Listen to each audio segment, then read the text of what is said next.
안녕하십니까. 환경과 미래를 위한 에너지라는 주제로 강의를 맡은 고범기라고 합니다. 오늘 저는 화석 에너지와 원자력 에너지, 그리고 신재생 에너지의 장단점을 살펴보고 원자력 에너지를 둘러싼 안전성 논란과 진실, 그리고 괴담과 진실에 대하여 간단히 짚어볼 예정입니다. 준비한 자료 화면을 보도록 하겠습니다. 우리가 사용하는 에너지는 장점이 있으면 단점이 반드시 있습니다. 그래서 에너지 사용에 따른 장점이 단점을 충분히 보완하고도 남는가, 그리고 이 에너지가 미래까지 쓰일 수 있는가의 여부를 살펴보아야겠는데요. 미래의 에너지가 갖춰야 할 조건을 간단히 짚어보면 첫 번째, 수백 년 이상 지속 가능해야 합니다. 우리 대에서만 쓰이는 에너지원이라면 자손들에게 쓸 수 있는 에너지가 남지 않겠죠. 두 번째, 기술적 발전 가능성이 충분해야 합니다. 세 번째로는 환경에 끼치는 부정적 영향이 최소한의 수준이 되어야 될 것입니다. 네 번째, 전력 생산에서 소비 과정에 이르기까지 충분히 안전해야 합니다. 요즘에 특히나 이슈화가 되는 것이 바로 이 안전성 부분이었죠. 그리고 다섯 번째, 충분히 저렴한 가격에 쓸 수 있는 에너지여야 합니다. 그리고 전력 공급의 안정성이 충분해야 합니다. 어떤 때는 전력 공급이 제로가 되고 다른 때는 전력 공급이 100%가 된다면 안정적인 에너지원이 아니죠. 마지막으로 에너지 사용에 따른 환경 부담을 타국 및 미래의 후손에게 전가하지 않는 에너지여야 합니다. 다음으로 넘어가 보겠습니다. 우리나라의 에너지 현실을 짚어보면 인구 대비의 좁은 국토 면적을 지니고 있습니다. 우리 대한민국의 영토 면적은 10만 제곱킬로미터로 이웃나라인 일본의 38만 제곱킬로미터와 독일의 35만 7천 제곱킬로미터에 비해서 매우 좁습니다. 그래서 1000만 인구를 지닌 국가 중 인구 밀도가 우리나라가 3위예요. 제곱킬로미터당 인구 밀도가 515명입니다. 독일의 경우 230명이죠. 그래서 또 다른 우리나라 여건을 보면 부존 자원이 거의 없습니다. 게다가 재생에너지의 여건도 거의 좋지가 않죠. 그리고 화석 에너지에 대한 의존율이 높을 수밖에 없습니다. 전력 생산량의 3분의 2가 화석 에너지로부터 공급이 되고 있고, 그리고 전체 1차 에너지 부문에서 약 82%가 화석 에너지로부터 공급이 되고 있습니다. 다음 화면을 보겠습니다. 자, 각 에너지의 장점과 단점을 살펴보겠습니다. 자, 문재인 정부의 8차 전력수급 기본계획 및 3020 이행계획이 2017년 12월쯤 나왔습니다. 간단히 살펴보면 현재 5.7기가와트 설비 용량으로 보급되어 있는 태양광을 2030년 36.5기가와트로, 그리고 풍력은 현재 1.2기가와트 수준에서 2030년 17.7기가와트의 수준으로 늘린다는 계획입니다. 이에 따라 2018년에서 13년 사이까지 태양광은 신규 설비 용량이 30.8기가와트가 되어야 하고요. 풍력은 16.5기가와트가 되어야 합니다. 그렇다면 이쯤에서 우린 신재생 에너지가 친환경 에너지인가를 살펴보아야 할 필요가 있습니다. 그래서 신재생 에너지를 각 부문별로 살펴보겠습니다. 다시 자료 화면을 보겠습니다. 자, 첫 번째는 수력 발전이 있습니다. 자, 신재생 에너지원을 얘기하면 보통 태양광과 풍력 발전만 생각을 하는데요. 아닙니다. 수력 발전도 대표적인 신재생 에너지원입니다. 장점으로는 발전 과정에서 오염물질의 배출이 거의 없습니다. 충분히 수량이 뒷받침이 된다면 이산화탄소나 혹은 미세먼지의 배출이 거의 없는 에너지원이죠. 또한 건설 후 연유지비가 적습니다. 세 번째로는 홍수와 가뭄 예방에 대한 효과도 있습니다. 특히 우리나라의 경우 이 수력발전소들은 홍수와 가뭄 예방 효과를 반드시 경험하고 있습니다. 마지막 장점으로는 전력 수요 변화에 민첩한 대응이 가능합니다. 보통 석탄 화력 발전소라든가 원자력 발전소의 경우에는 가동에서 정지에 이르기까지 시간이 많이 걸립니다. 석탄 화력 발전소는 5시간, 원자력 발전소는 48시간 정도의 시간이 걸리는데 이 수력 발전은 5분 이내에 대응이 가능합니다. 단점으로는 발전 용량 대비 건설 비용이 높습니다. 그리고 건설 지역이 한정적이죠. 지형적인 부분을 많이 타는 요소라서 산악지대이면서 수량이 풍부한 지역에 건설이 됩니다. 그러면서도 물이 중간에 새지 않는 지형이어야 되죠. 만약에 산 중턱에 동굴이 있다? 그걸 지을 수가 없죠. 마지막으로 또 대규모 환경 파괴를 동반하는 에너지원이기도 합니다. 특히나 수력발전소를 건설하기 위해서 댐을 지을 경우 그 댐 상부 지역은 수몰 지역으로 변하게 되죠. 기존에 있는 생태계 모두 파괴됩니다. 수력발전에 대한 의존도가 높은 국가들을 살펴보면 첫 번째 스위스가 있습니다. 전체 전력의 55%를 수력발전으로부터 생산하고 있죠.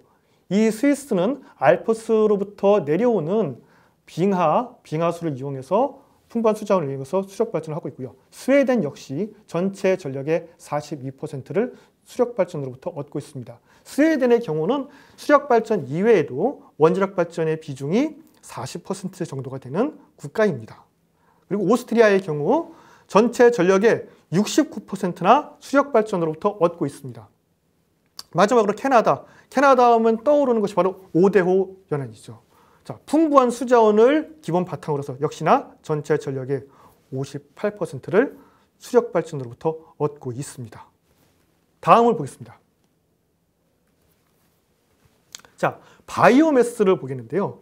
바이오매스는 목재나 곡물, 가축분유 혹은 미생물 등 생물체를 이용해서 에너지를 생산하는 에너지원입니다. 장점을 보면은 생물체의 생장이나 재배를 통해 지속이 가능하고요. 그 다음에 생명체를 이용하기 때문에 에너지원 생산으로부터 소비에 이르기까지 탄소 중립적인 에너지원입니다. 그리고 석유 기반의 화학 산업을 대체할 수 있을 가능성이 있습니다. 단점으로는 땅에다가 식물을 키우고 나무를 키우고 미생물을 키워야 하다 보니 많이 사용할수록 토양 영양분이 고갈되는 단점이 있습니다. 그리고 벌목, 벌초 등의 과정에서 토양 침식 및 유실 우려가 있죠. 그리고 마찬가지의 이유로 야생 동식물의 서식지가 파괴가 됩니다. 또한 식수 오염 및 미세먼지 오염 가능성이 있는데요. 이건 왜 그러냐면은 그 바이오매스가 식물을 키우자면은 비료를 줘야죠. 그리고 농약도 줘야 됩니다. 그래서 식수 오염의 가능성이 존재합니다. 또한 이 바이오매스 어떻게 에너지 냅니까? 화력발전처럼 불에 태워서 내죠. 그래서 미세먼지 오염 가능성이 있습니다. 기타 전 세계 재생 에너지 중에서 72% 정도를 차지하고 있습니다. 즉 현재의 신재생 에너지의 대부분은 바로 이 바이오매스로부터 얻어지고 있다는 거죠. 그 다음 우리나라의 경우에도 현재 신재생 에너지 중 두 번째로 많은 비중을 차지하고 있는 게 바로 이 바이오매스입니다. 그렇다면 첫 번째로 많은 비중을 차지하고 있는 신재생 에너지원은 무엇일까요? 네, 폐기물을 이용한 에너지원입니다. 지금 폐기물 에너지의 경우에는 각 지역에서 상당히 반대에 부딪히고 있습니다. 그래서 문재인 정부의 3020 계획에서도 폐기물 에너지는 들어있지 않고요. 그리고 바이오매스 역시 확대 비중이 그리 높지 않습니다. 다음을 보겠습니다. 자, 지열 발전을 보겠습니다. 지열 발전의 장점은요. 날씨의 영향을 거의 받지 않는 에너지원입니다.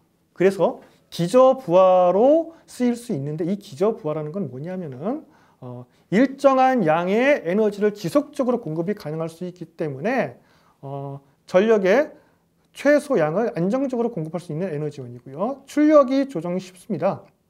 즉 에너지 소비량과 에너지 수요의 양이 달라질 적에 부하 추종형 전원으로도 활용할 수 있습니다. 단점으로는 화산 지역이 아닌 경우에 불리합니다. 우리나라의 경우에는 1km씩 지하로 내려갈 때마다 약 25도씩 온도가 상승합니다만 일본 등의 국가에 비해서는 많이 불리한 여건이죠. 두 번째로 그렇게 깊이 파고 들어가야 되다 보니 투자비가 많이 소요가 됩니다. 세 번째, 지반 침하 우려가 있죠. 우리나라에서 아직까지 좀 더 사실관계를 확인해야 될 필요가 있는데 포항 지진의 경우 지열발전소와 연관이 있다라는 연구 결과도 나왔었습니다. 대표 국가로는요, 아이슬란드가 있습니다. 아이슬란드는 거의 모든 에너지를 지열발전소에서 공급받고 있습니다. 그리고 뉴질랜드의 경우 세계에서 네 번째로 큰 지열발전소를 운영하고 있고 전체 전력의 10%를 지열발전으로부터 얻고 있습니다. 다음을 보겠습니다. 자, 태양광 발전. 문재인 정부의 3020 에너지 계획의 핵심이기도 한데요. 태양광 발전의 장점은 건설 이후에 오염물질의 배출이 거의 없습니다. 여기서 오염물질의 배출은 카드뮴이나 비소, 납 등의 소재를 사용하지 않는 경우에 한정된 것이고, 만약에 이러한 소재를 사용한 저가형 패널일 경우에는 오염물질의 배출이 아예 없다라고 볼 수는 없습니다. 두 번째로 건설 뒤에 유지비가 적습니다. 단점을 살펴보겠습니다. 자료화면이요. 발전량 대비 초기 건설 비용이 높습니다. 우리나라의 경우 현재 비교적 저렴한 대규모 태양광 발전소의 경우는 1메가와트당 약 20억 원 정도의 건설비가 소요가 됩니다. 그래서 1기가와트 설비 용량을 1기가와트 분량의 설비를 건설할 경우에는 약 2조 원의 건설비가 소요가 되죠.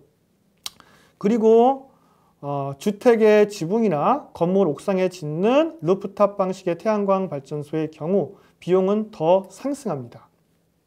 그 다음 기상 영향이 절대적인 에너지원입니다. 햇볕이 쨍쨍 내리쬐는 날이면 100%의 전력을 생산하지만 햇볕이 없는 날에는 아예 전력 생산이 제로로 떨어집니다.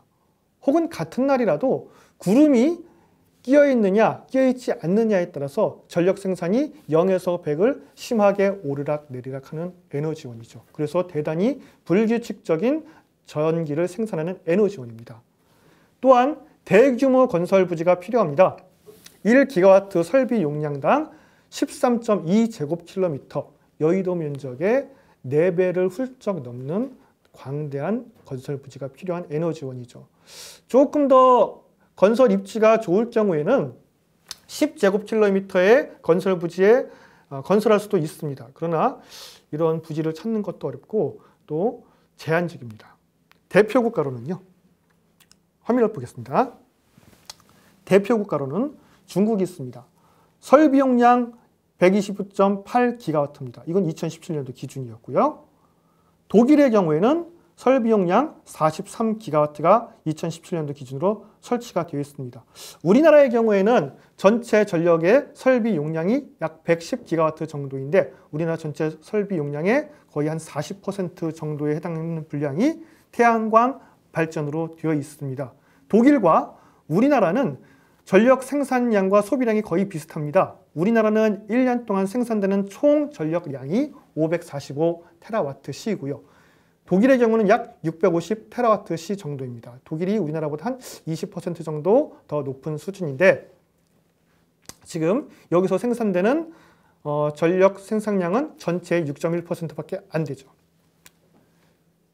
일본의 경우요. 설비 용량은 42.8기가와트가 설치되어 있습니다. 동일본 대지진 이후에 일본은 부득이하게 태양광 발전의 비중을 높였습니다. 그래서 전체 전력량의 약 4.8%를 2016년을 기준으로서 공급을 했는데요. 일본이 태양광 발전에 좀 유리한 점이 있습니다. 바로 무엇이냐면은 양수발전소가 많습니다. 이 양수발전소는요. 낮에 남아도는 전기를 이용해서 하부 저수지에 있던 물을 상부로 끌어올리고요. 그 다음에 밤에는 또 상부 저수지에 있던 물을 내려서 또 전기를 추가로 공급하는 방식을 반대로 얘기했습니다. 낮과 밤을 반대로 얘기했는데요. 자, 밤에 남아도는 전기를 이용해서 상부 저수지로 물을 끌어올리고요. 낮에는 또 필요한 전기를 공급하기 위해서 상부에서 물을 흘려보내서 에너지를 생산해냅니다. 이렇게 하면 대량의 전기를 저장할 수 있습니다. 요즘 이슈가 되고 있는 ESS, 즉 에너지 저장 설비의 핵심이기도 한데 일본은 이 양수발전소의 설비 용량이 25.5기가와트에 달합니다. 우리나라는 4.7기가와트입니다. 굉장히 많습니다. 다음을 보겠습니다. 자, 일본의 전력 구성을 보면은 동일본 대지진 이후에 주목할 점은 LNG의 비중이 무려 39.5%나 된다는 점입니다. 자, 그래서 일본은 세계 제1위의 LNG 수입 국가입니다. 1년에 약 8천만 톤의 LNG를 수입하고 있습니다. 우리나라의 경우에는요, 1년에 약 3천만 톤 정도의 LNG를 수입하고 있는데 아마 이 양은 곧 일본과 우리나라가 역전될 것으로 보입니다. 왜냐하면 일본은 지금 현재 다시 원전을 재가동하기 시작했고요. 우리나라는 지금 탈원전을 하고 있죠. 그래서 LNG에 대한 의존도가 높아질 수밖에 없습니다. 다음으로 넘어가겠습니다. 자, 여기는 일본 효고현 야구장 부근에 있는 태양광 발전소인데요.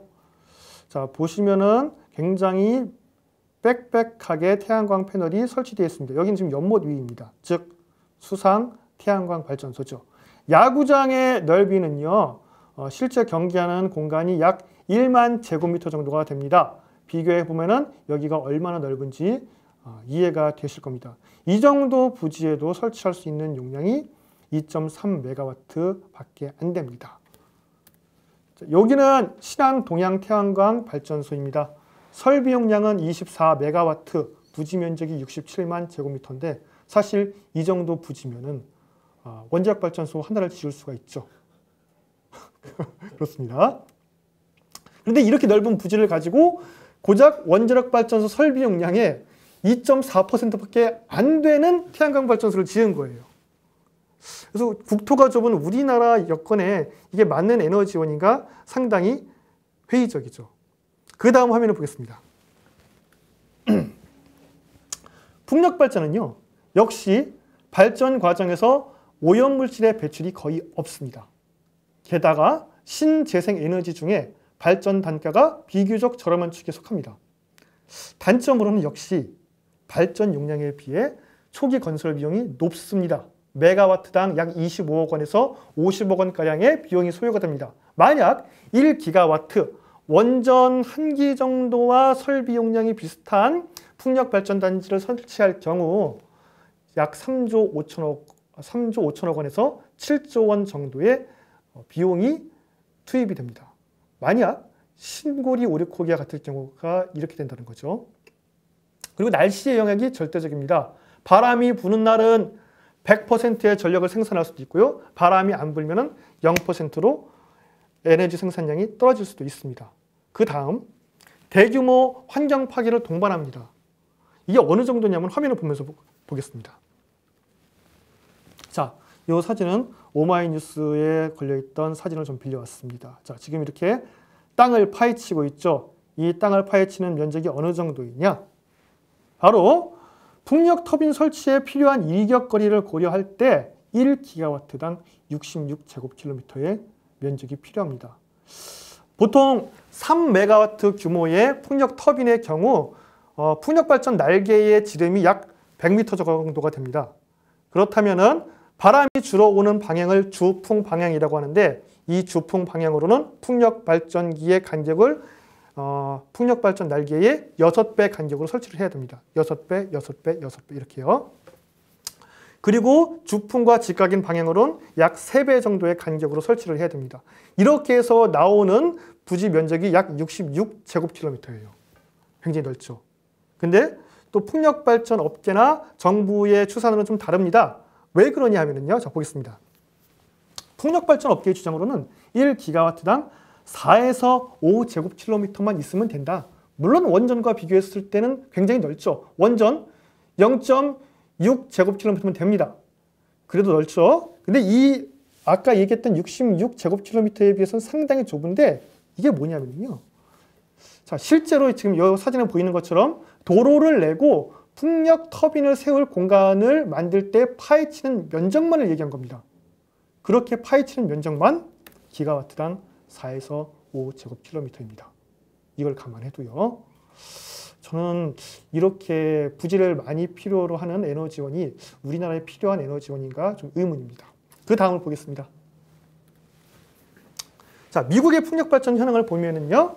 자, 텍사스의 경우에는 20.2기가와트, 아이오와주는 6.7기가와트, 오클라호마 시티는 6.6기가와트 등 전체 81.3기가와트의 풍력발전기가 설치되어 있습니다. 그래서 전체 미국의 전력 생산량은 1년에 약 4,000테라와트시 정도, 우리나라의 7배가 조금 넘습니다. 자, 7배가 조금 넘는 전체 전력 중에 어느 정도의 전력을 생산하고 있는가? 바로 약 5.5%, 226테라와트시의 전력을 생산하고 있습니다. 자, 그 다음 또 하나의 단점을 보면은요. 터빈 수명이 15년에서 20년으로 비교적 짧습니다. 어떠한 경우에는 12년 미만으로 떨어지기도 합니다. 또한 풍력발전기를 굴리기 위해서는 변속기가 들어가는데요. 이 변속기는 5년 간격으로 교체를 해줘야 됩니다. 그래서 여러모로 관리가 까다로울 수도 있는 에너지원이죠. 자, 이 주된 운영 국가는 어디냐? 자, 미국은 얘기했고 독일의 경우에는 현재 풍력발전 설비 용량이 56.2기가와트에 달합니다. 우리나라 전체 발전소 설비 용량 110기가와트라고 했죠. 전체의 절반 정도가 풍력발전기로 되어 있습니다. 자, 독일과 우리나라 전력 생산량 거의 비슷했습니다. 그럼 이걸로다가 100% 다 공급하고 있나요? 아닙니다. 자, 얼마나 공급하고 있습니까? 전체 전력 생산량의 16.3%만 풍력발전소로부터 얻고 있습니다. 그럼 그나마 이 16.3%의 에너지가 안정적으로 공급이 되고 있다면 그건 괜찮습니다. 그런데 그렇지도 않다는 거죠. 다음 화면을 볼게요. 자, 여기 보이는 것은 2017년도 1월 4주차의 독일의 전력 생산 현황입니다.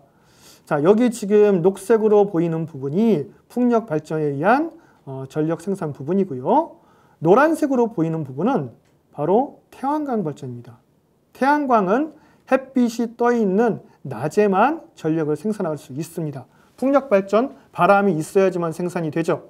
그러니까 어떤 시기에는 풍력 발전의 생산량이 이렇게 많을 때도 있고요.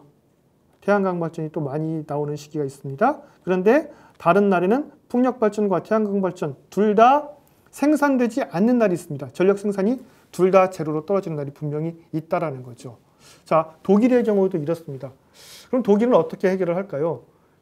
자, 유럽은 이웃 국가하고 전력망을 공유하고 있습니다. 그래서 전기가 모자라는 날은 주변국에서 전기를 사오고요. 그 다음에 전기가 남아도는 날은 남는 전기를 판매합니다. 그렇게 해서 자기 자국의 전력망 안정을 도모하고 있습니다. 근데 우리나라는 그렇게 할 수가 없습니다. 위로는 북한과 갈라져 있죠. 그 다음에 이웃인 일본과 중국은 바다를 두고 떨어져 있죠. 그래서 독일과 같은 해법을 찾을 수가 없습니다.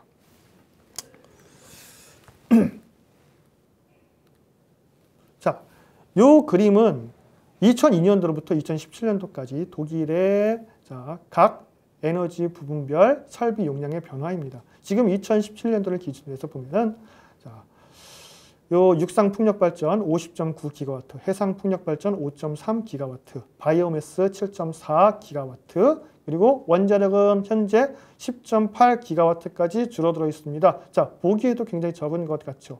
그러나 실제 전력 생산 분배를 보면은 원자력 아직도 전체의 11.7%를 공급해주고 있습니다. 자, 신재생 에너지의 공급량 33.3%, 외견상으로 보면 굉장히 많습니다. 그러나 실제 여기서 신재생 에너지라고 부를 수 있는 풍력 발전과 태양광 발전의 경우 합쳐서 약 22.4% 정도밖에 되지 않습니다. 물론 많은 양이라고 볼 수 있는데 이것은 독일이 이웃 국가와 전력망을 공유하고 있기 때문에 가능한 수치입니다. 우리나라는 다른 해법을 찾아야 합니다. 다음을 보겠습니다. 자, 풍력발전기 운영에 따른 또 다른 문제들이 있는데 풍력발전기 화재 및 파손 사고가 있습니다. 이미 최근 2년 새에 화재가 3건 발생했습니다. 제주 우도 풍력발전소에서도 화재가 발생을 했고요. 그리고 또 태백 하삼이동에서 풍력발전기가 추락하는 사고가 있었습니다. 다행히도 사망자는 나오지 않았는데 앞으로 이러한 사고는 발생 더 점점 늘어나겠죠. 그 다음 생태계 파괴 및 소음 공해가 있습니다. 이 소음 공해의 경우에는 육상 풍력발전이든 해상 풍력발전이든 동일합니다. 우리나라의 경우에는 관련된 규제가 좀 느슨한 편인데 스웨덴이나 유럽 국가의 경우에는 풍력발전기의 소음 규제가 더 엄격합니다. 야간에 35데시벨 수준까지 낮추도록 제한을 하고 있는데 우리는 그보다 조금 더 느슨한 규제를 가지고 있죠.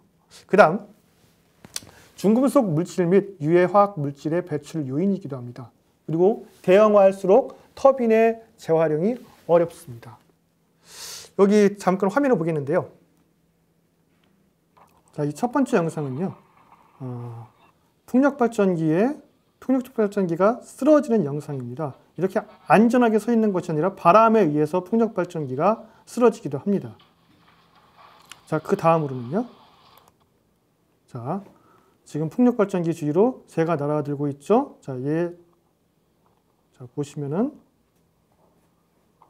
자, 이렇게 풍력발전기의 날개에 부딪혀서 독수리가 죽습니다. 우리나라에서도 조류들이 풍력발전기 날개에 부딪혀 죽는 사고가 발생합니다. 마지막으로 자, 풍력발전기는 바람이 심한 날 마찰열에 의해서 화재가 발생할 수 있습니다. 우리나라 역시 이러한 화재 사고 빈번하게 발생하죠. 방금 전까지 3가지의 영상을 보셨습니다. 자, 우리가 에너지 사용에서 안전성 이슈 중요하죠. 그 다음에 환경 이슈 중요합니다. 그런데 이러한 이슈의 측면에서 봤을 적에 풍력발전기 과연 안전하다고 할 수 있습니까? 그렇다고만 얘기할 수 없죠. 자, 친환경적입니까? 자, 풍력발전기 날개에 새들 죽습니다. 그리고 화재도 나죠. 우리나라 특히 4월달, 5월달 건조기에 백두대간에 설치해 놓은 풍력발전기에서 화재가 일어나면 여기에 대응할 방법이 없습니다. 자, 다음으로 넘어가겠습니다. 또 다른 문제는 해상풍력 수중 소음 탓에 서식지에서 쫓겨나는 쟤들이와 친구들인데요. 이게 무슨 말이냐면은 해상에 설치해 놓은 풍력발전기 역시 건설하는 과정에서도 소음이 발생하고 그 다음에 건설 후 운영하는 과정에서도 소음이 발생한다는 겁니다. 육상 풍력 발전만의 문제가 아니라는 것이죠. 그래서 이러한 소음 탓에 돌고래를 비롯한 수중 동식물들이 피해를 입고 있습니다. 결코 친환경적인 측면만 있는 것이 아닙니다. 다음으로 넘어가겠습니다. 자, 이제 화석 에너지를 살펴보겠는데요. 우리가 쓰고 있는 화석 에너지는 석탄 화력 발전과 석유, LNG 가스 화력 발전 등이 있습니다. 이 중에서 첫 번째 석탄 화력 발전을 살펴보도록 하겠습니다. 석탄 화력 발전의 장점은 좁은 부지에서 고밀도 에너지를 생산할 수 있는 에너지원입니다. 대량의 에너지를 한 번에 생산할 수 있고요. 품질이 좋은 전력을 생산할 수 있습니다. 두 번째로 발전 단가가 비교적 저렴합니다. 그리고 매장되어 있는 지역도 전 세계에 골고루 존재하죠. 요 천연가스는 매장지들이 분쟁 지역에 몰려 있는 경우도 있고 해서 조금 안정적인 연료 수급의 측면에서 문제가 있는데 석탄의 경우는 그렇지가 않습니다. 그 다음의 장점으로는요. 건설 비용이 비교적 저렴합니다. 원전 및 수력 발전보다 공사 기간이 짧습니다. 단점으로는 연료 자원이 고갈되고 있죠. 전 세계에 지금 매장되어 있는 석탄의 양은 약 9천억 톤 정도가 매장되어 있습니다. 이 9천억 톤의 석탄은 앞으로 113년 정도 쓸 수 있을 것으로 예측되고 있습니다. 그러나 이 석탄은 다시 재생해서 쓸 수 있는 에너지가 아닙니다. 그래서 언젠가는 탈석탄은 할 수밖에 없습니다. 그 다음 단점으로는요. 대기 및 수질, 토양 오염 등의 원인이 되고 있습니다. 특히나 요즘 이슈가 되고 있는 미세먼지의 원인 중 하나죠. 그리고 해양 및 토양에 축적되어 있는 중금속들, 특히나 수은과 납은 석탄 화력발전소로부터 대부분이 왔습니다.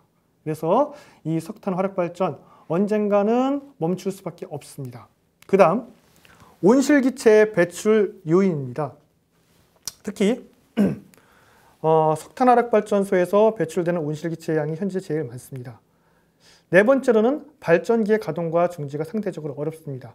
자, 정지로부터 최대 출력에 이르는 시간이 약 5시간 정도로 비교적 어렵습니다. 기타 석탄 화력발전소는 기저부하를 담당하는 에너지원으로 쓰이고 있습니다. 그리고 현재 미세먼지 저감 설비 등을 통해 미세먼지 배출량 지속적으로 감축하고 있죠. 지금 현재 기술로는 미세먼지 배출량의 약 99.9%까지도 줄일 수가 있습니다. 그래서 무조건 석탄 화력발전소라고 해서 미세먼지가 많이 나온다가 아니라 그 석탄 화력발전소에 미세먼지 저감 설비가 되어 있느냐 안 되어 있느냐를 살피는 게 합리적인 판단일 것 같습니다.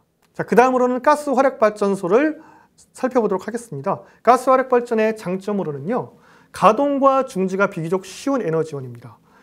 그래서 정지로부터 최대 출력에 이르는 시간이 30분에서 40분 정도로 비교적 짧은 기간 동안에 가동할 수 있습니다. 여름철에 전력 수요의 변동폭이 심할 때는 그래서 이 전력 수요량에 따라서 발전소를 멈췄다가 가동했다가 할 수 있는 에너지원이죠. 두 번째로 비슷한 조건일 경우에 석탄 화력발전소보다 미세먼지 배출량 및 온실기체의 배출량이 적습니다. 그 다음에 건설 비용이 비교적 저렴합니다. 석탄 화력발전소와 비슷합니다. 그 단점으로는 연료 자원이 고갈되고 있습니다. 전 세계 현재 가채 연수는 187조 세제곱미터에 53년 동안 쓸 수 있는 양이 매장되어 있고요.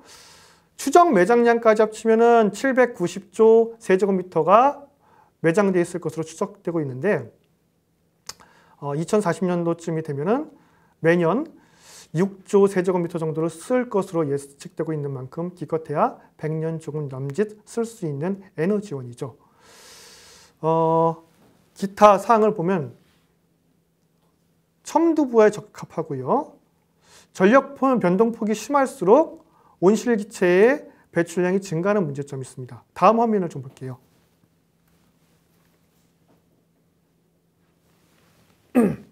자, 여기 보시면은요. 자, 요게 가스 화력발전소에서 내뿜는 이산화탄소의 양입니다.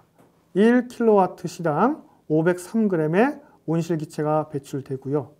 석탄 화력발전소 790g이 배출됩니다. 아마 이거는 이제 스웨덴 자료여서 최신 석탄 화력발전 설비인 초초임계압 화력발전소에서 배출되는 이산화탄소의 양일 것입니다. 그런데 아까 이야기했던 것처럼 전력 변동이 심할 때 부하 추종용 전원으로서 쓰이게 되면은 가스 화력발전소의 이산화탄소 배출량이 급격히 증가합니다. 이 자료 화면의 제일 끝부분을 보면은요.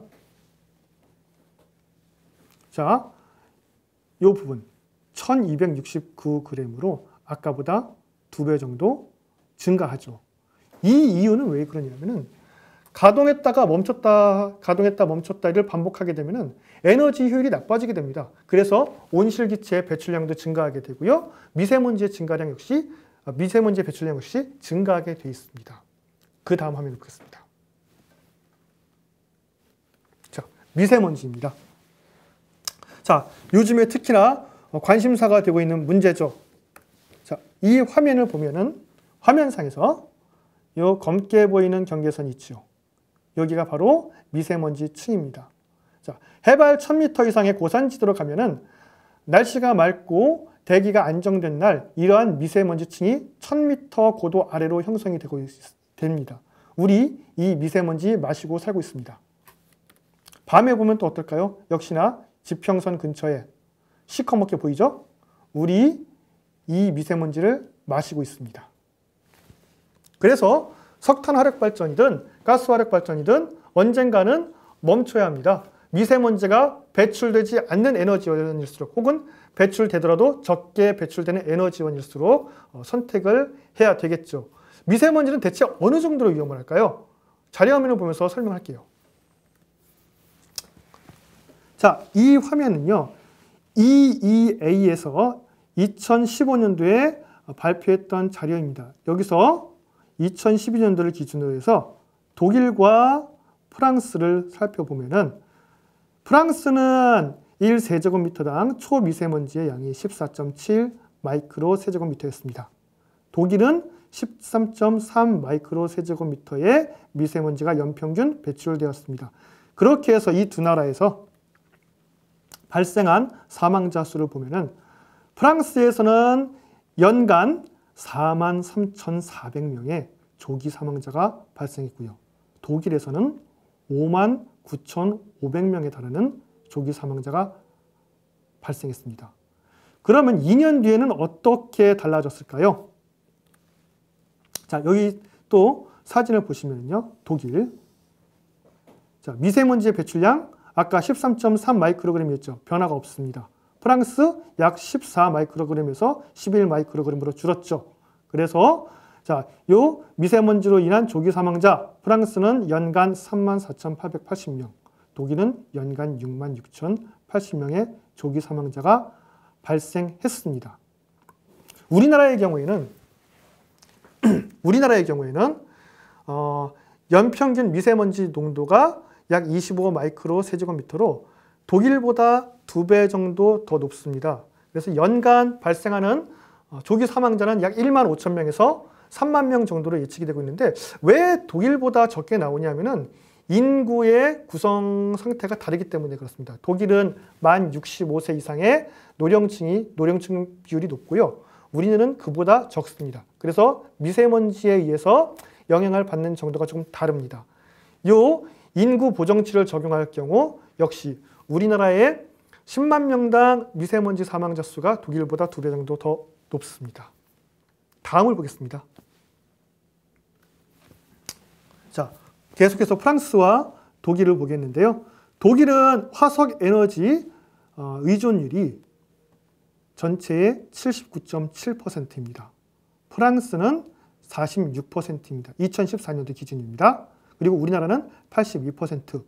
이상하지 않나요? 자, 독일의 경우 신재생 에너지 보급률이 굉장히 높습니다. 우리나라의 경우 신재생 에너지 보급률이 굉장히 낮죠. 그런데 지금 두 나라, 우리나라와 독일의 화석 에너지 이전율이 어떻습니까? 거의 같습니다. 즉, 독일은 탈원전을 하고 신재생 에너지를 늘린 결과 화석 에너지에 대한 의존율이 거의 줄어들지 않았습니다. 그리고 프랑스의 경우에는요, 마찬가지로 원전의 비중을 높인 상태에서 신재생 에너지의 양을 늘렸습니다. 그 결과 화석 에너지의 의존율이 독일보다 훨씬 적죠. 그래서 미세먼지 양도 감소하고 있습니다. 그리고 온실기체 배출량 역시 감소하고 있습니다. 그 다음 화면 보겠습니다. 자, 온실가스에 대해서 구체적으로 살펴보겠는데요. 자, 1850년대에서 2000년대까지 전 지구적인 육지와 해양의 표면 온도 편차를 보면은 꾸준히 증가하고 있습니다. 전 지구 평균 해수면 변화 역시 꾸준히 증가하고 있죠. 자, 전 지구적인 평균 온실가스 농도 역시 급격히 증가하고 있습니다. 산업혁명 이전에 280 ppm에서 지금 현재 404 ppm 수준까지 증가해버렸습니다. 그리고 앞으로도 매년마다 2 ppm씩 증가하고 있습니다. 지금 이 온실기체의 배출량 증가가 어떤 영향을 끼치고 있느냐 하면요. 첫 번째, 사막화에 영향을 끼치고 있습니다. 지난 100년간 사하라 사막의 넓이는 약 10%가 증가했죠. 자, 지금 이미 사하라 사막의 넓이는요, 미국 영토보다 더 넓어졌습니다. 두 번째로, 전 지구적인 규모에서 매년마다 사막의 넓이가 6만 제곱킬로미터씩 증가하고 있습니다. 6만 제곱킬로미터면요, 우리나라 면적 10만 제곱킬로미터입니다. 대한민국 영토의 60%에 해당되는 땅이 사막으로 변하고 있습니다. 굉장히 심각한 문제죠. 두 번째, 해수의 산성화를 불러오고 있습니다. 배출된 온실기체가 해수에 녹으면서 탄산이 됩니다. 탄산은 산성 물질이죠. 그래서 산업혁명 이전에 pH가 8.179에서 8.069로 약 0.11가량 감소했습니다. 별거 아닌 수치라고 생각할 수도 있겠는데요. 지구 전체 역사를 통틀어서 5번의 대멸종 사태가 있었습니다. 그 중에서 대중에게 가장 잘 알려진 대멸종은 공룡 대멸종이라고도 불리는 백악기말 대멸종이죠. 그런데 이 백악기말 대멸종은요, 대멸종 중에서 페름기말에 있었던 대멸종과 비교했을 때는 비교조차 되지 않습니다. 페름기말 대멸종은요, 약 6만 년에 걸쳐서 천천히 이루어졌습니다. 초기 5만 년 동안 지구 평균 기온이 6도가 상승했었고요. 그리고 마지막 1만 년 동안에 해수의 pH가 0.6가량 떨어졌습니다. 0.6의 pH가 떨어진 결과 해양에 살고 있었던 생물종의 96%가 멸종했습니다. 멸종이라고 하는 것은 말 그대로 자손조차 남기지 못하고 모든 생명체들이 다 죽음을 맞이한 게 멸종입니다. 바로 0.6의 차이로 해양 생물종이 멸종했죠. 지금 얼마 감소했습니까? 0.11 감소했습니다. 그리고 이대로라면 pH가 0.25 정도까지는 감소할 것으로 예측되고 있습니다. 그리고 온실가스 감축 노력을 안 할 경우에는 최대 0.4까지도 감소할 가능성이 있습니다. 또한 해수면 상승 및 빙하 유실의 원인이 되기도 합니다. 1901년에서 2010년 사이에 전 세계의 평균 해수면은 약 0.19m가 상승했습니다. 그리고 별다른 감축 노력을 안 할 경우 앞으로 수백 년 동안 전 세계의 평균 해수면은 최대 7m까지도 상승할 수 있습니다. 이 7m의 해수면이 상승할 경우 전 세계의 식량의 대부분이 생성되고 있는 곡창지대, 그리고 저지대에 인구가 밀집되어 살고 있는 도시들 전부 다 바닷속으로 가라앉습니다. 자, 그 다음 기상이변으로 인한 피해가 증가하고 있죠. 우리나라의 경우 태풍 및 가뭄의 빈도가 증가하고 있고요. 피해 기간 역시 증가하고 있습니다. 그래서 온실가스 줄여야 되겠죠. 그러므로 온실가스 배출이 가장 적은 에너지원이 가장 친환경적인 에너지라고 할 수 있습니다. 그런 에너지원이 뭐가 있을까요? 네, 원자력입니다. 그리고 신재생에너지도 온실가스 배출이 적습니다. 그런데 이 신재생 에너지는 단독적으로 주력 에너지원으로서 역할을 할 수가 없습니다. 아까 살펴보았던 바와 같이 날씨가 좋으면 100%, 날씨가 나쁘면 0%의 전기가 나오기 때문에 안정적인 전기를 생산할 수 있는 화석 에너지와 혹은 원자력 둘 중에 하나와 짝을 이루어야 됩니다. 그런데 화석 에너지와 짝을 이룰 경우 온실가스는 감축할 수 없습니다. 원자력과 신재생 에너지가 짝을 이룰 경우에 온실가스를 줄일 수 있습니다. 다음 화면을 보겠습니다. 에너지원별 온실가스 배출량입니다. 이 자료는 IPCC 5차 보고서에서 따왔는데요. 자, 여기서 보시면은 석탄 화력 발전, 자, 1kW시당 820g의 온실가스를 발생합니다. 그 다음에 가스 화력 발전의 경우, 가스 터빈 화력의 경우 490g이 나오고 있죠. 자, 그리고 태양광 루프탑 방식의 경우 41g, 그 다음에 대규모 태양광 발전 단지의 경우 48g, 풍력 발전의 경우 11g에서 12g 정도가 나옵니다. 원자력 12g 나오고 있죠. 그래서 자, 온실기체의 배출이 적은 에너지원을 선택을 해야 합니다. 그 다음으로는 원전의 위험성과 안전성, 괴담과 진실에 대해서 살펴보도록 하겠습니다. 사실 원자력 에너지라는 것 자체가 많이 알려진 것과는 달리 대중에게는 좀 생소한 측면이 있습니다. 그래서 잘 모르는 경우에는요, 과학적 사실에 근거한 판단보다는 주변에서 나와 친한 사람이 하는 얘기 혹은 공포심을 자극하는 얘기에 더 귀를 기울이게 되어 있죠. 그래서 이 원자력과 관련된 이야기들이 어떤 것이 진실이고 어떤 것이 거짓인지 한번 구체적으로 살펴봐야 할 필요가 있습니다.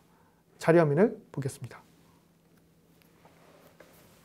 자, 원전의 위험 요소가 될 수 있는 것은 바로 방사능 물질입니다. 이것 말고는 없어요. 자, 그렇다면 방사능은 얼마나 위험한 것이냐? 충분히 적은 양의 방사능 물질이 있다면 안전하고요. 그 다음에 충분히 많은 양의 방사능 물질에 노출되었을 경우는 위험합니다. 그렇다면 어느 정도 수준의 방사선 양이 위험하고 어느 정도 수준의 방사선 양이 안전한지를 살펴봐야죠. 그 경계선은 자, 유효선양, 방사선량으로 따졌을 적에 약 100mS의 방사선 양이 바로 안전과 위험성의 경계입니다. 그런데 과학자들은 열심히 히로시마와 나가사키 피폭자들의 조사를 통해서 100mS부터는 100mS 이하의 방사선량에서는 건강상의 이상이 나타나지 않는다는 것을 발견했습니다. 그러나 이 수치를 안전치로 결정하지는 않았어요. 혹시 모를 변수를 고려해서 일반인에게 제한되는 방사선량은 이 100mS의 100분의 1인 연간 1mS를 안전치로 결정하였습니다. 그래서 1mS 정도의 방사선량이면 그냥 안전합니다. 그보다 높은 양의 방사선량이면 주의를 해야 됩니다. 그리고 100mS를 넘어서는 방사선량이면 위험하다고 간주하고 대처를 해야 되겠죠. 자, 보시겠습니다. 전 세계에서 연간 2.4mS 정도의 방사선량은 누구나 피폭되는 방사선량입니다. 우리나라 사람의 경우에는 연간 3mS 정도의 방사선량에 평균적으로 피폭되고 있습니다. 일본은 우리보다 약 1mS 정도가 더 적습니다. 방사선량이. 자, 10mS 정도의 방사선량은 CT를 한번 찍을 때, 즉 복부 CT 한번 찍을 때 이 정도의 양의 피폭이 되고요. 연간 20mS 정도의 피폭량은 방사선 관련 종사자들의 제한 수치입니다. 그리고 100mS의 피폭량이 되면은 위험성이 있을 수가 있습니다. 그래서 요 양 이상의 방사선 피폭은 특별한 경우가 아닌 이상 정당화될 수가 없습니다. 자, 연간 250mS의 방사선 피폭량은요, 이란 람사르의 한 가정주택에서 있었던 피폭량입니다. 자, 자연 상태에서도요, 방사선이 많이 나오는 지역이 있습니다. 대표적인 경우가 람사르 습지 조약으로 유명한 이란의 람사르 지역하고 중국의 양장현, 그리고 케냐의 케랄라 해변 등이 인도의 케랄라 해변 등이 대표적인 지역으로서 연간 방사선량이 10mS를 넘습니다. 특히 일부 지역, 브라질의 구아라파리 해변 같은 경우에는 연간 800mS에 달하는 무시무시한 방사선이 나오고 있는 지역도 있습니다. 자연에서도 핫스팟 있죠. 그 다음 2011년도 후쿠시마 원전 사고 당시에 가장 많이 피폭된 6명의 작업자들이 250mS 이상의 방사선에 피폭되었습니다. 후쿠시마 원전 사고에서는요, 치명적인 방사선에 피폭된 사람이 없습니다. 자, 가장 많이 피폭된 요 6명의 도쿄전력 직원은 250에서 최대 679mS의 방사선에 피폭이 되었는데, 즉 후쿠시마 원전 사고로 인해서 가장 심한 방사선 피폭은 679mS에서 이루어졌습니다. 이 정도의 방사선량은요, 기대 수명까지 산다고 했을 때 평생 암 발생 위험이 약 3.8% 증가하는 수준입니다. 그 이외에 다른 위험 요소는 없었죠. 3.8% 높다면 높다고 할 수 있고요. 낮다면 낮다고 할 수도 있는데 이 정도 양이면은 생활 습관에 따라서 만회할 수도 있는 수치입니다. 그 다음 화면을 보겠습니다. 자, 체르노빌 사망자 43명 대 27,000명. 자, 많은 사람들은 체르노빌 원전 사고로 인해서 대량의 인명이 사망했다고 생각을 하고 있습니다. 주로 환경단체에서 특히 이런 주장을 하고 있는 경향이 있는데요. 우려하는 과학자 모임이나 유럽 녹색당의 경우에는 체르노빌 원전 사고로 인해서 유럽 및 전 세계에서 총 27,000명의 사망자가 발생했다고 주장하고 있습니다. 여기서 이 27,000명의 사망자는 매년마다 발생하는 사망자가 아니라 지난 수십 년간 발생했을 것으로 예상되는 사망자의 수입니다. 그 다음 그린피스는 9만 명의 사망자를 주장하기도 했습니다. 역시 LNT, 문턱값 없는 선형 비례 모델이라고 해서 100mSv 이하의 방사선 양에서도 사망자가 발생할 수 있다라고 가정하고 계산한 수치가 이렇습니다. 그 다음 WHO는요. 4천여 명가량의 사망자가 발생했을 수 있다라고 예측을 했는데 실제로는 어땠을까요? 화면을 보면서 얘기하겠습니다. 실제 체르노빌에서 방사선 피폭으로 인해서 사망한 사람은 43명입니다. 이 중 초기에 사망한 사람은 28명인데 800에서 2100mSv 사이에서는 사망자가 없습니다. 여기 지금 푸르게 표시되어 있는 것은 다른 요인으로 인해서 그 몇십 년 동안 질병으로 사망한 경우이고요. 2200에서 4100mSv에 피폭된 50명 중에서는 1명이 방사선 관련 질환으로 사망하였습니다. 그리고 4200에서 6400mSv에 피폭당한 인구 집단에서는요. 22명 중에 7명이 방사선으로 인해서 사망했습니다. 마지막 6500에서 16000mSv, 굉장히 절망적인 양의 방사선 양이라고 할 수 있는데 이 양에 피폭된 사람 중에서는 21명 중에서 20명이 사망했고요. 단 1명만 목숨을 건졌습니다. 그러니까 방사선이 위험하긴 위험하죠. 근데 그 위험한 수치가 어디입니까? 일단은 급성 방사선 피폭 증세가 나타나는 수치부터 위험하다라고 가정을 해야 됩니다. 사실 이 정도의 방사선 양에 그러면 일반인들은 전혀 피폭당하지 않느냐? 그렇지는 않습니다.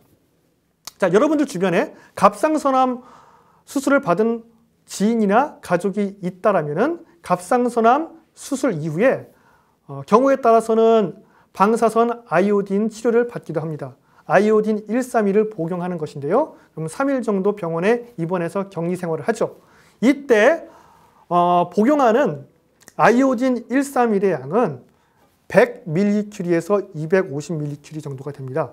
요 단위로 얘기하면 좀 생소하죠? 이걸 베크렐 단위로 환산하면 약 37억 베크렐에서 92억 5천만 베크렐의 방사선에 해당됩니다. 이걸 다시 밀리시버트 단위로 환산하면은 갑상선암 조직에 대해서는 81.4시버트에서요 203.5시버트에 해당되는 대단히 큰 방사선을 집중적으로 암세포에 쪼입니다. 그래서 암세포들을 모두 죽이죠. 그런데 암세포에만 작용하는 건 아니라서 일부 정상 조직에 대해서도 약간의 영향이 있습니다. 그래서 갑상선 요오드를 복용한 사람들, 요오드 131을 복용한 분들의 경우 입원 첫날에 급성 방사선 피폭 증세가 나타납니다. 메스꺼림과 어지러움 혹은 무력감, 식욕 감퇴 등의 증상이 급성 방사선 피폭 증세의 초기 단계에 해당되는데 요 문턱값은 약 800mSv 정도가 됩니다. 그래서 요오드 131 치료를 받는 경우 이 정도 수준의 전신 피폭도 발생합니다. 요오드 치료에서 92억 5천만 베크렐을 제한량으로 92억 5천만 베크렐을요 마지노선으로 정한 이유는 이 정도의 양까지가 전신에 대해서 최대 3000mSv의 피폭량을 넘지 않는 한계선입니다. 이 선을 넘어가면 치료 목적 이외에 위험성이 있다고 보기 때문에 이보다 적은 양만 투여하도록 되어 있습니다. 그 다음을 보겠습니다. 자, 사진 속의 이분은 체르노빌 원전 사고가 일어나던 그날 밤 바로 체르노빌 원전 4호기 옆에 흐르는 수로에서 밤낚시를 즐겼던 분입니다. 이분 안 죽었습니다. 자, 많은 분들이 원전 사고가 일어나자마자 사망할 것으로 생각합니다. 혹은 몇 달 안 돼서 사망할 것으로 생각합니다. 근데 이분이요, 이 인터뷰를 했던 시점, 이 바로 20년 정도 경과한 시점이었습니다. 한밤중에 낚시를 즐기고 있다가 원전이 꽝 하고 폭발했어요. 그리고 불꽃과 함께 방사능 물질이 대량으로 퍼져나갔습니다. 그러나 이분에게 치명적인 수준의 방사선 피폭은 없었다는 겁니다. 치명적인 방사선 피폭을 당했던 분들은 원자로가 눈으로 보일 정도의 위치에 있었거나 혹은 원자력 발전소 지붕까지 올라갔던 소방관과 원전 직원들밖에 없었습니다. 이분 낚시에서도 지금도 잘 살고 있습니다. 그 다음을 또 볼게요. 체르노빌 3일의 영웅 이야기. 자, 이게 유튜브에서도 흔히 떠돌아다니는 이야기인데요. 체르노빌 원전 사고 당시 화재 진압을 위해서 뿌린 물이 지하에 고였고 원자로가 계속 녹아내리면서 핵 연료가 지하수에 맞닿으면 수십 메가톤 규모의 대규모 핵폭발이 일어날 것이다 라는 음모론이 있었습니다. 근데 물론 당연히 사실이 아닙니다. 그래서 이 참사를 막기 위해서 3명의 영웅 알렉세이 아나넨코, 보리스 바라노프, 그 다음에 발레리 베스팔로프라는 3사람이 직접 물이 고여있는 원자로 지하에 잠수해서 흐르는 밸브를 열어서 그 침출수를 밖으로 배출했다라고 하는 이야기죠. 거기다 덧붙여서 이 3사람은 몇 달 뒤에 전원 사망했다라고 하는 내용이 동영상의 내용입니다. 근데 여러분, 실제 체르노빌 원전 사고 사망자 명단에 이 3사람은 없습니다. 자, 즉 거짓말입니다. 그렇다면은 이 3사람은 완전히 허구의 인물이냐? 아닙니다. 실제로 밸브를 잠그러 들어간 이 3사람 이름 맞습니다. 이 3명이 들어갈 때 잠수 안 했습니다. 그냥 무릎 정도까지만 고여있는 부분을 건너갔어요. 걸어서 갔어요. 그래서 물에 잠긴 부분에 대해서만 화상을 입었고요. 보리스 바라토프 씨라는 분 한 분만 2005년도쯤에 심장 질환으로 사망하였고요. 나머지 2명은 최소한 2015년도까지도 잘 살아 있었습니다. 자, 여러분들이 생각하시는 것처럼 방사선에 피폭됐다고 해서 혹은 오염수에 닿았다고 해서 그냥 죽는 게 아닙니다. 그 다음 보겠습니다. 원전 사고는 환경에 비가역적이지 않았습니다. 지금 이 사진은요, 체르노빌 통제구역 아닙니다. 지금 동식물들 번식하고 있습니다. 동물들에게 가장 위협적인 요소는 방사선 사고가 아니라 결국 인간이었습니다. 그래서 인간의 발길이 끊기니까 체르노빌 통제구역 반경 30km 안에서는 동식물들이 번성하고 있습니다.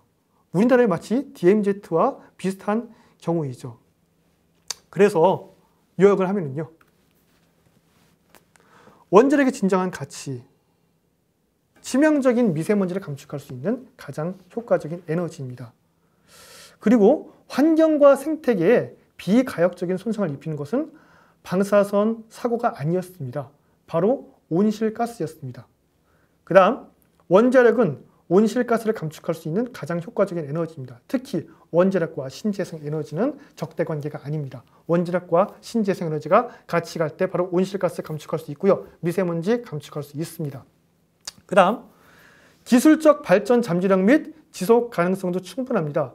자, 지금 현재 원자력 발전은요, 우라늄을 원료로 쓰고 있습니다. 우라늄 235를 원료로 쓰고 있는데 238 우라늄도 원료로 쓸 수 있고요. 토륨도 원료로 쓸 수 있습니다. 그래서 지속 가능성은 수천 년까지도 확대가 됩니다. 마지막으로 가장 저렴한 비용으로 고품질 에너지를 제공할 수 있는 에너지원입니다. 특히 보편적 복지 정책에 가장 든든한 발판이 있습니다. 에너지 비용이 비싸다면요, 서민들의 전기요금 올라가겠죠. 에너지 비용이 충분히 저렴하다. 그렇다면 빈곤층에서도 충분히 에너지를 공급할 수가 있겠죠.